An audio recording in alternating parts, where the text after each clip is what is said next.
A gente sempre costuma achar que se é a tecnologia é sempre pra galera mais jovem. Muito pelo contrário. No início da pandemia, uma senhora de 64 anos fez o nosso curso no modelo online e ela falou: eu nunca mais saio de casa para fazer um curso presencial. Agora eu só faço curso online, porque eu não preciso ter vergonha de perguntar, eu consigo perguntar com mais tranquilidade. Se eu não entendo alguma coisa, eu paro, eu volto, eu dou pausa para ir no banheiro, eu não sinto que eu estou atrapalhando a aula e eu consigo aprender e consumir o conteúdo de uma forma muito mais adequada. Que o sonho de chegar numa Vogue, chegar num Fashion Week, tal, sempre vai ser possível. Mas antes ele precisa olhar para dentro de casa e olhar o território dele, onde eu consigo me movimentar e fazer a diferença.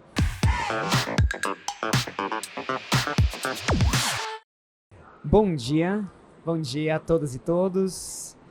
Mais uma vez aqui com a gente em mais um Stone Talk. Muito feliz de ver mais pessoas recheando o nosso pequeno palco. Pequeno, mas muito ambicioso, com papos muito legais. Queria trazer para vocês que, para além deste talk aqui, a gente está fazendo uma série de outros talks aqui nesse mesmo stand, com assuntos e temas diferentes, e que vocês podem acessar alguns na íntegra, outros com alguns cortes das nossas redes sociais, através desse QR Code aqui na tela. E a gente vai mostrar ele também no final, para quem tiver interesse. Este projeto, para além de uma arena aqui no Web Summit, é um projeto Stone Links de podcasts que falam sobre varejo, que falam sobre tecnologia, sobre inovação. Então, se você tiver interesse, de novo, o QR Code é o caminho até lá. O papo de hoje é um papo super legal, estou muito feliz aqui com os nossos convidados. A gente está aqui para discutir um pouco sobre empreendedorismo, que é um tema que a Stone conversa muito, que a Stone pensa muito sobre isso todos os dias. A gente gosta de falar que o cliente, realmente, o empreendedor brasileiro está no centro da nossa discussão, está no centro de todas as nossas conversas, dos nossos pensamentos. E a gente está aqui para falar sobre um empreendedorismo que transcende o dia a dia do empreendedor, do startupeiro que a gente conhece no dia a dia, ou que talvez a gente veja na maioria dos espaços aqui do Web Summit. E é por isso que esses convidados aqui tornam tudo muito mais interessante. E aí, acho que para fundamentar o nosso começo, eu queria comentar com vocês alguns dados muito interessantes que falam sobre o empreendedorismo da favela. De acordo com o Data Favela, hoje a gente tem mais de 25 milhões de microempreendedores atuando por conta própria no Brasil, o que representa 26% da população ocupada, né? Então, pensando aqui que tem muita gente nas periferias do Brasil todo que estão empreendendo, de jeitos mais formais, menos formais, mas pessoas que já fazem do seu ofício diário, da sua produtividade, o empreendedorismo. E, para além disso, quando a gente olha para a informalidade, 19 milhões deles estão na informalidade, né, enfrentando uma série de barreiras para poder existir. E o talk de hoje é justamente para tentar facilitar, amaciar um pouquinho esse assunto e entender quais são os caminhos que a gente pode fazer para com que o empreendedorismo das periferias para todo o Brasil podem alcançar caminhos mais fáceis ou, pelo menos, descobrir possíveis caminhos. E aí, para falar dessa inovação e pensar tecnologias possíveis do microempreendedorismo nas favelas, nas periferias, e para além disso, eu tenho aqui o Luiz Coelho, fundador e diretor do Empreende Aí, que é uma parceria que a Stone tem desde 2022, e uma parceria muito feliz para pensar o microempreendedorismo no Brasil. E o Bruno Brígida, aluno da Empreende Aí e fundador do Clube da Preta, que foi o primeiro clube de moda afro no Brasil por assinatura. Eu sou o Chico Álvares, head do Instituto Stone e o host do papo de hoje. Bruno, Luiz, sejam muito bem-vindos. Para começar, queria que vocês se apresentassem um pouco. Então, Luiz, conta pra gente o que é Empreende Aí, o que vocês fazem por lá, conta pro pessoal entender de onde você vem. Boa, Chico. Primeiro, queria agradecer mais uma vez o convite, agradecer você, o Luan, a Ana Gil que está ali atrás. Bom, eu sou o Luiz Coelho, sou um dos fundadores da Empreende Aí, como o Chico muito bem trouxe. Eu acho que para falar sobre a Empreende Aí é interessante eu dar um contexto antes de quem eu sou e de onde eu venho.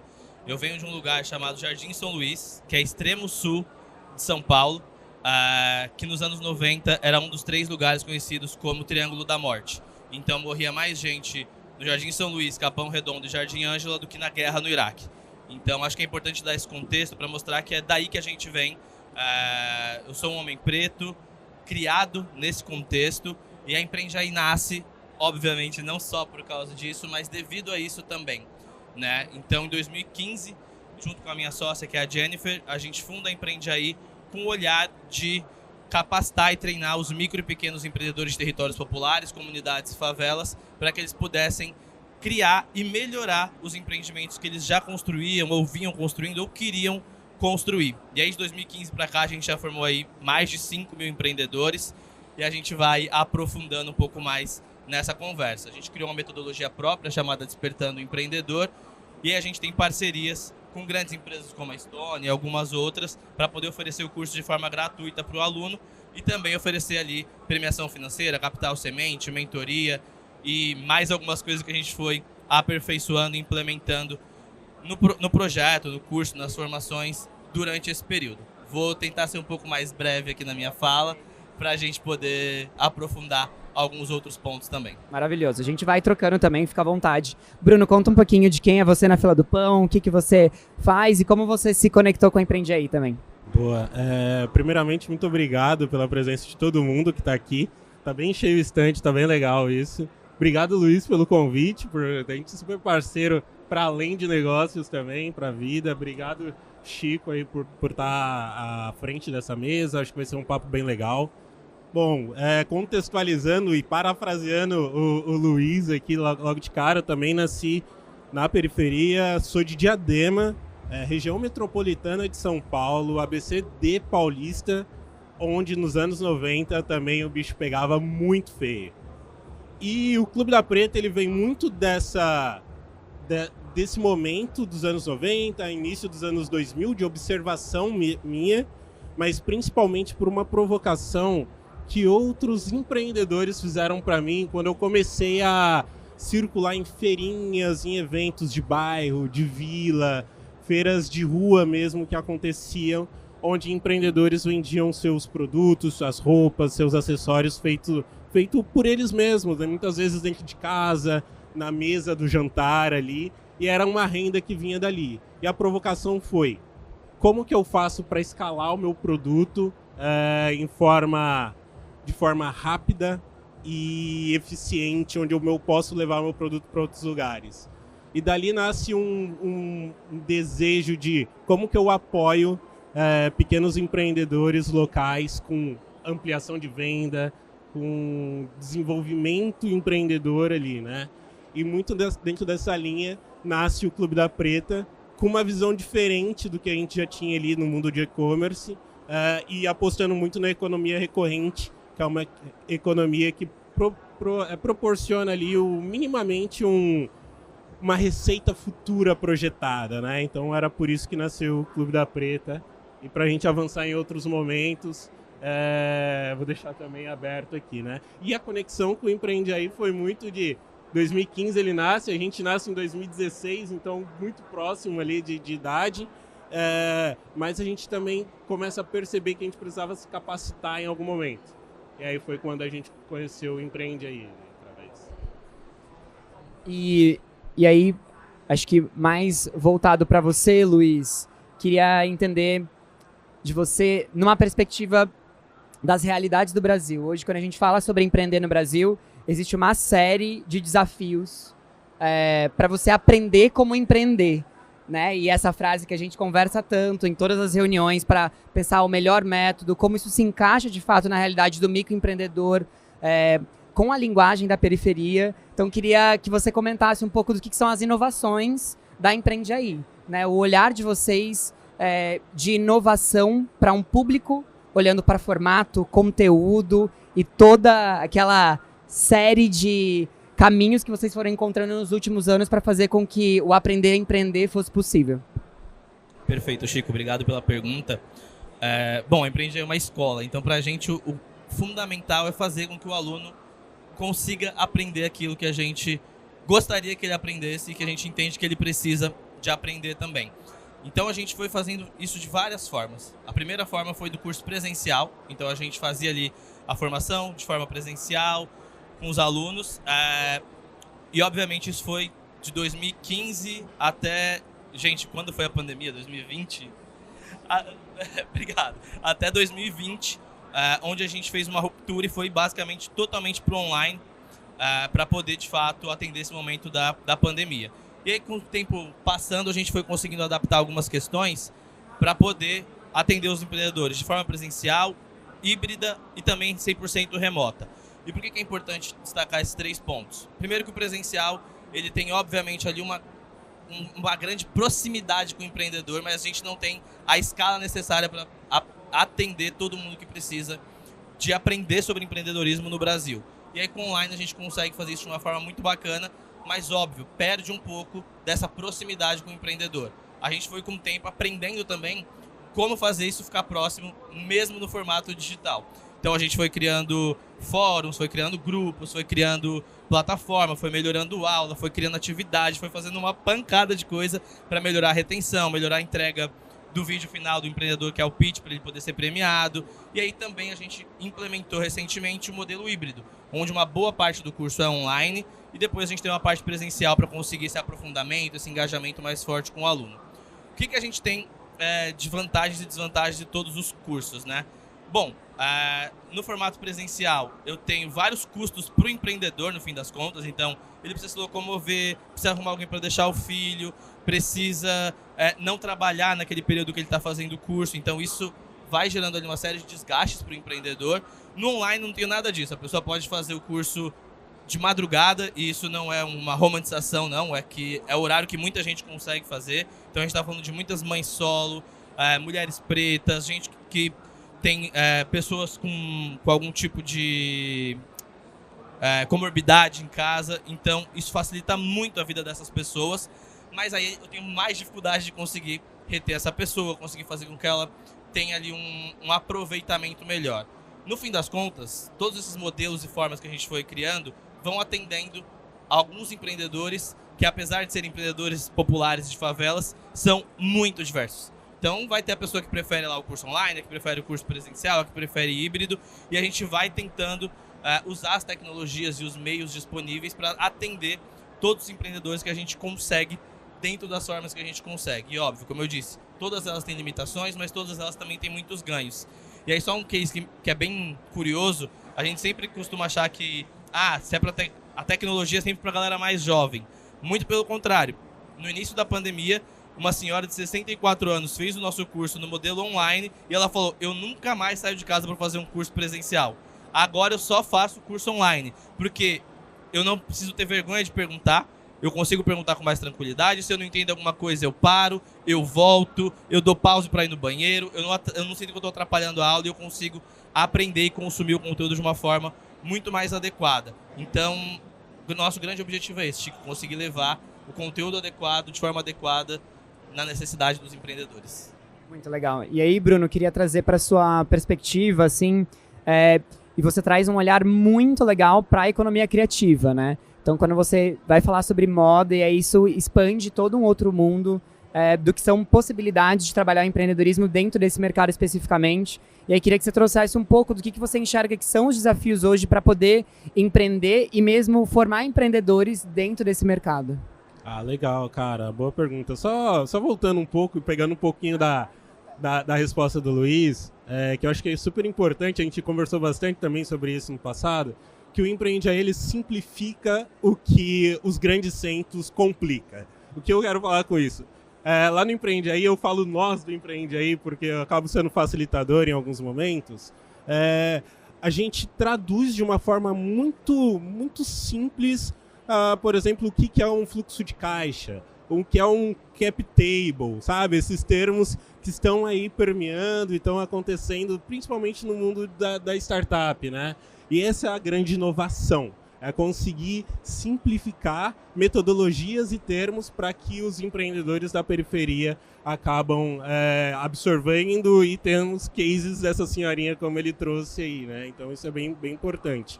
E agora, falando um pouco de como eu observo a inovação, eu acho que ela está muito alinhada a exatamente isso, em simplificar as coisas, né? Então, levar a mensagem para o empreendedor de uma forma com que ele compreenda e entenda quais são os caminhos que ele pode seguir. E isso não só para dentro do meio dos negócios, mas pode ser para o empreendedor, que pode ser para dentro do produto em si dele, no desenvolvimento do produto dele, né? Então, uma pessoa que está sei lá, é uma cabeleireira ou é uma pessoa da moda ali que está fazendo e desenvolvendo o produto dela. A gente não precisa sonhar e fazer com que ela atinja ali os sonhos de estar sempre querendo destaque, querendo estar numa Vogue, mas falar assim, cara, ó, o seu destaque vai ser dentro do seu território. Então, aqui dentro do seu território, você vai conseguir inovar, você vai conseguir observar ali o que as pessoas estão vestindo, o que as pessoas estão querendo, como que as pessoas estão se comportando, e isso você consegue trazer para dentro do seu produto final, né? Então, a inovação vai muito por essa linha também de hackear esses movimentos, levar para dentro da periferia, da favela, dos pequenos empreendedores, essa simplificação. Que o sonho de chegar numa Vogue, chegar num Fashion Week, sempre vai ser possível. Mas antes ele precisa olhar para dentro de casa e olhar o território dele, onde eu consigo me movimentar e fazer a diferença. Tem um caso que também é da turma do Empreende Aí, mas faz parte do Clube da Preta, que é inclusive a Michelle. A Michelle simplifica como que se veste, se usa turbantes e temáticas afro no dia a dia. Então ela faz os brincos super bonitos nessa linha, ela simplifica a arte de fazer uma amarração de turbante. Isso são exemplos básicos que ela observou dentro do território dela, levou para dentro do território e começa a furar as bolhas também de estar nos grandes acessos, né? Bem nessa linha. Perfeito. E Luiz, assim, na perspectiva da Empreende Aí, quando a gente fala sobre as dificuldades do empreendedor, o que você acha que hoje, não só na perspectiva dos alunos, mas também na sua perspectiva enquanto empreendedor, são os principais desafios, assim, das diferentes realidades que vocês tocam hoje para conseguir empreender, para começar a empreender? Boa. Eu acho que tem 3 grandes desafios quando a gente fala de qualquer empreendedor em qualquer lugar. Então, o primeiro é acesso ao mercado. Não adianta você criar coisas incríveis e não conseguir vender. E acesso ao mercado de quem é de periferia são outras pessoas de periferia. E os maiores recursos é quando a gente vende para a empresa. Então, é difícil, mas você cria um brinco incrível, novo, super inovador, mas se você não tem acesso ao mercado para vender aquilo em grande escala, ou se você não tem um comprador que é uma empresa, você vai ter mais dificuldade.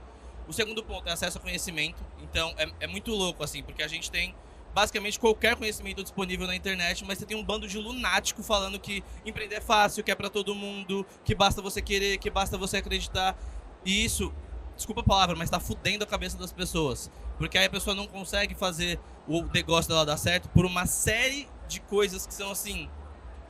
É impossível mensurar a quantidade de variáveis que tem em qualquer negócio e a pessoa não dá certo, ela acha que é culpa dela, ela vai se culpando, ela vai ficando cada vez mais para baixo. E para empreender você precisa estar numa energia boa, sabendo que as coisas vão dar errado e que você vai conseguir se recuperar depois daquilo. E por último, acesso a capital. Então, assim, esse é o maior evento de tecnologia do mundo e eu aposto que vocês quiserem que tem centenas de empreendedores aqui tentando captar recurso em um ingresso que custa R$3.000 para conseguir isso. Quantos empreendedores de favela vocês acham que estão aqui captando recurso hoje? Então, a gente precisa de muito mais programas que financiem esses pequenos empreendedores para que eles possam, inclusive, Chico, criar inovações mais robustas. Porque a inovação não vem do nada, não vem do éter. O Steve Jobs não criou o iPhone na garagem da casa dele. Não, é financiamento estatal forte, pesado, robusto, de muitos milhões de dólares. Então, a gente precisa cada vez mais de programas como esses. E ali está o Ari, inclusive, que lidera um programa que chama VaiTech, lá na Prefeitura de São Paulo, que financia empreendedores de comunidade. Eu participei, o Bruno participou, vocês têm mais alguém aí que participou também, que é sim um valor significativo, mas não chega perto de ser um valor onde a gente consegue criar uma inovação de disruptura vindo da periferia. A gente consegue sim criar inovações como o Bruno trouxe, inovações complementares, mas uma inovação de disruptura precisa de muito mais recurso e muito mais investimento.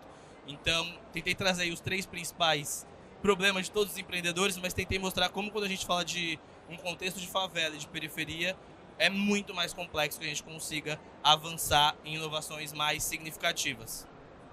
E acho que você já traz aqui um gancho, eu vou puxar um gancho, Bruno, para você, acho que já complementa nisso, que é um pouco de como você enxerga o futuro desse tipo de inclusão, né? O Luiz já foi trazendo aqui um pouco dos elementos que são necessários para a gente fazer isso, E aí queria entender na sua perspectiva, né? Olhando um pouco para o futuro, pensando um pouco até mais em como a gente implementa mais tecnologia, ou mesmo como a gente cria mecanismos econômicos para que isso se viabilize.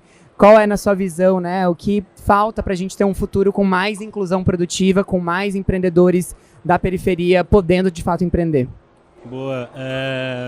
Falta mais inclusão econômica mesmo, né? No final do dia é grana na mesa que faz as coisas se desenvolverem, né? Iniciativas como o apoio da Stone a Empreende Aí, aos programas que o Ari toca lá na DeSampa, movimentos de outros institutos que acabam financiando mais empresas que olham para o público da periferia é super importante, né? Como o Luiz trouxe muito bem, sem o dinheiro acaba sendo muito difícil os empreendedores que já inovarem cada vez mais, né? Tem o caso do pessoal da Perifacom, que, cara, eles tinham vários desafios, tal. Pegaram um recurso, se eu não me engano, com o Ari e fizeram a primeira feira. E aí agora, hoje, a Perifacom é um braço da Comic Con, assim, que é uma feira de geek, do mundo geek gigantesco, né? Esses movimentos, esse fomento, essa subvenção à periferia, ela tem que ser maior, mais escalada, né? As iniciativas podem conversar com o Clube da Pretas, com o Empreende Aí, com Perifacons, enfim, com outras iniciativas que olham para a periferia e para o público da periferia para conseguir compreender, né, quais são os desafios, conseguir compreender quais são as dores deles e como apoiá-los, como esse recurso ele chega de uma forma mais direcionada, né, que é o capital sendo direcionado e apoiado.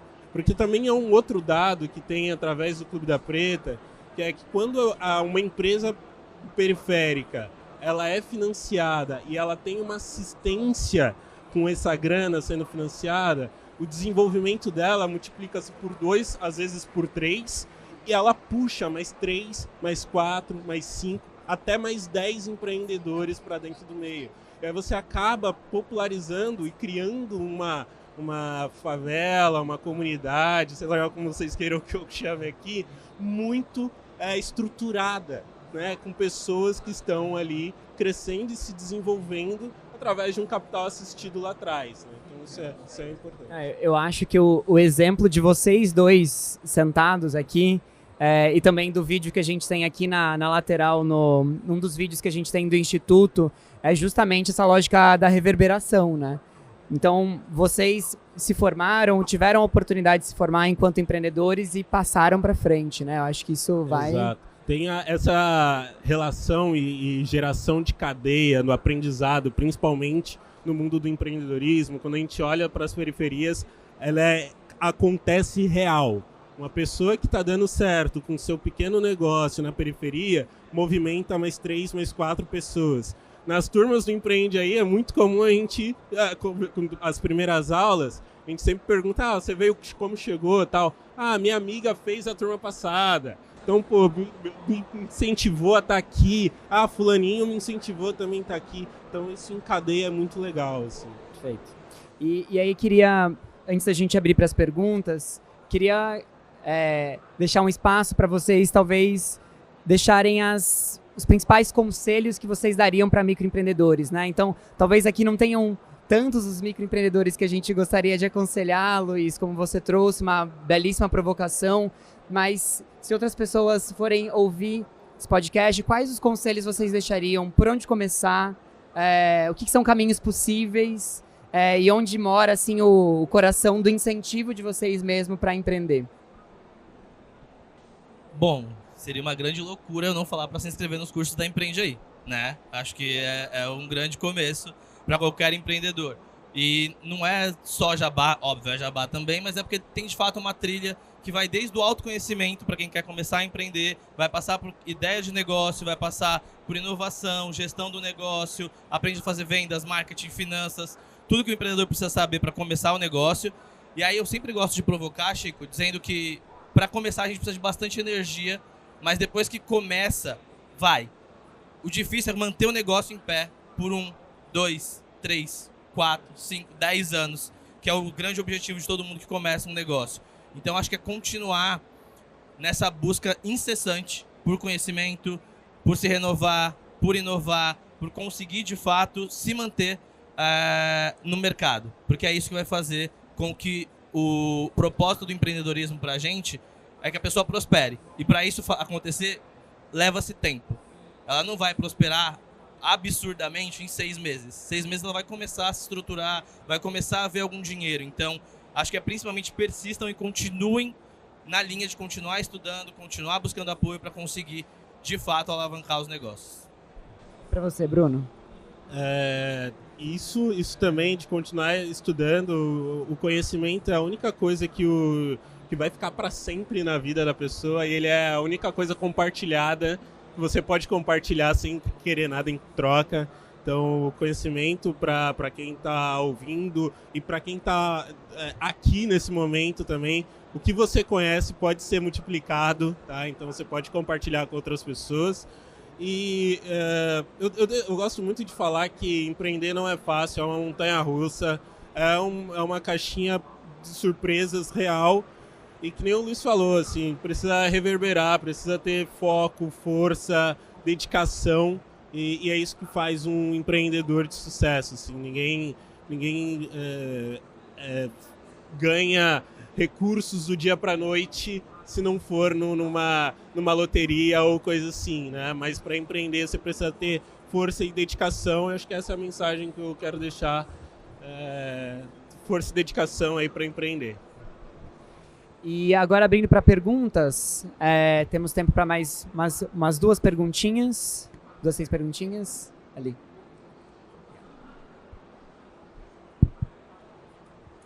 Oi, bom dia. Vocês me ouvem bem? Ouvem bem?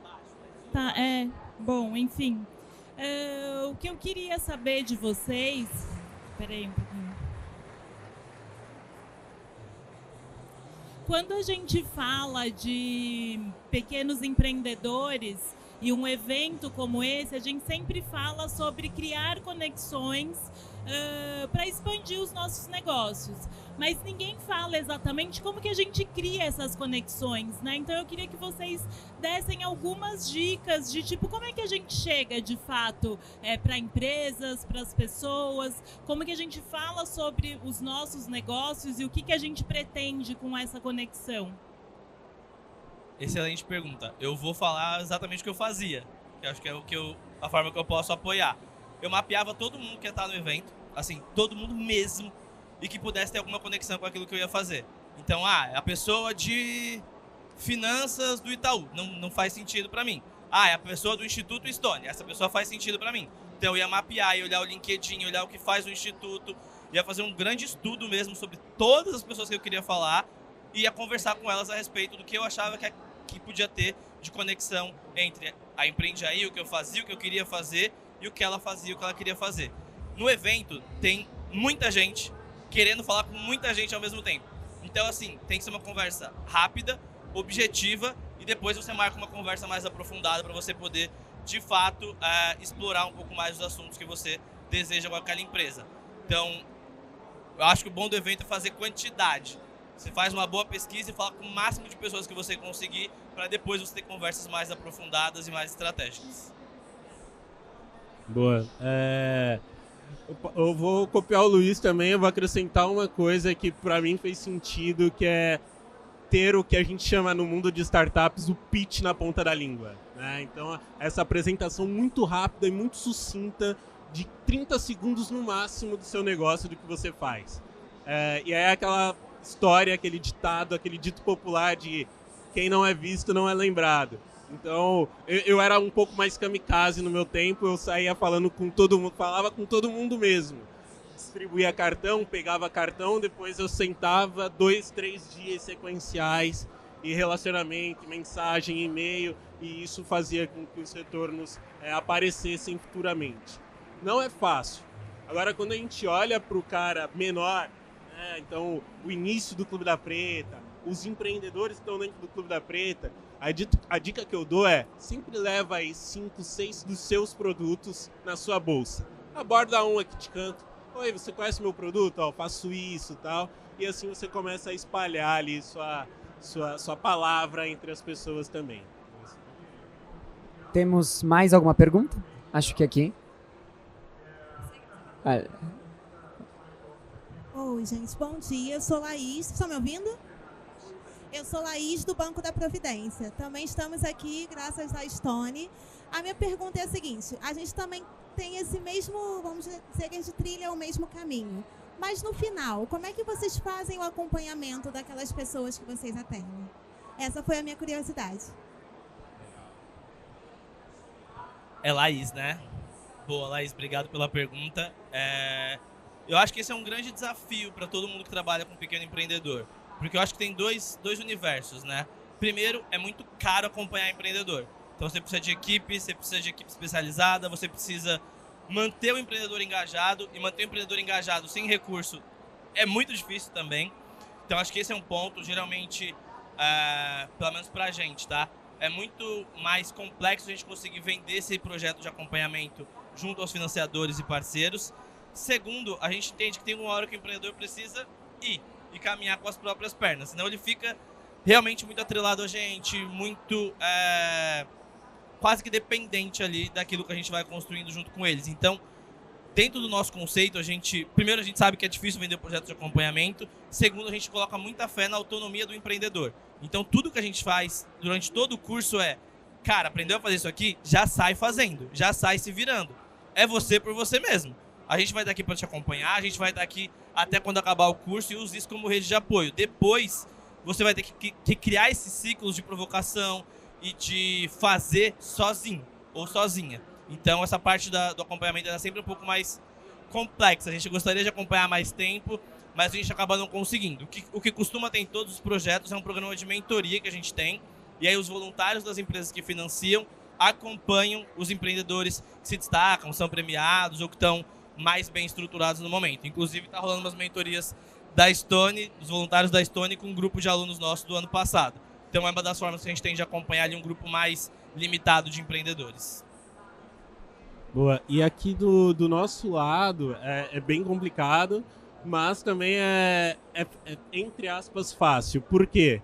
Porque como a gente tem uma relação comercial com o pequeno empreendedor, então a gente compra o produto dele. Se eu compro no mês 1, lá no mês 3, provavelmente eu compro dele novamente. Então eu consigo acompanhar o quanto que ele está se desenvolvendo minimamente 4 vezes no ano ali. Então isso acaba sendo um cenário. Mas é bem difícil também garantir, hoje não mais, mas lá no início era muito complicado eu comprar do mesmo empreendedor várias vezes no ano, porque no meio do caminho alguns quebravam e deixavam de existir. E agora a gente tem uma base legal, uma base sustentável, então a gente tem uma base de empreendedores sustentável que a gente consegue acompanhar o desenvolvimento e o crescimento deles e até mesmo quanto que a gente está apoiando na renda dele, né? Então, como a gente tem essa periodicidade anual com eles, ali acaba sendo mais tranquilo. A gente tem produção, a gente tem para mais uma? Para mais uma? Então acho que ela aqui, ó, tinha levantado a mão.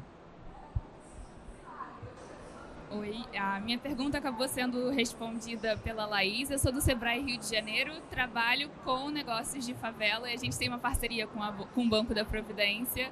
E o que eu queria te perguntar é, porque você falou, a sua dica é sobre eles se capacitarem, pequenos negócios se capacitarem, mas a gente sabe que negócios de favela geralmente são equipe. Como que é a sua taxa de evasão e como que você tenta contornar isso, além das mentorias, além de tudo, para resgatar esses empreendedores que muias vezes quebram no meio do caminho e a gente tem que ficar dando esse suporte? Boa, muito boa a sua pergunta. Como é seu nome, desculpa? Juliana. Juliana, perfeito. Nome da minha mãe. Juliana, a gente tem algumas taxas de evasão porque elas vão ser diferentes de acordo com o modelo do curso. No presencial, a gente tem uma retenção de 75% e no online 65%.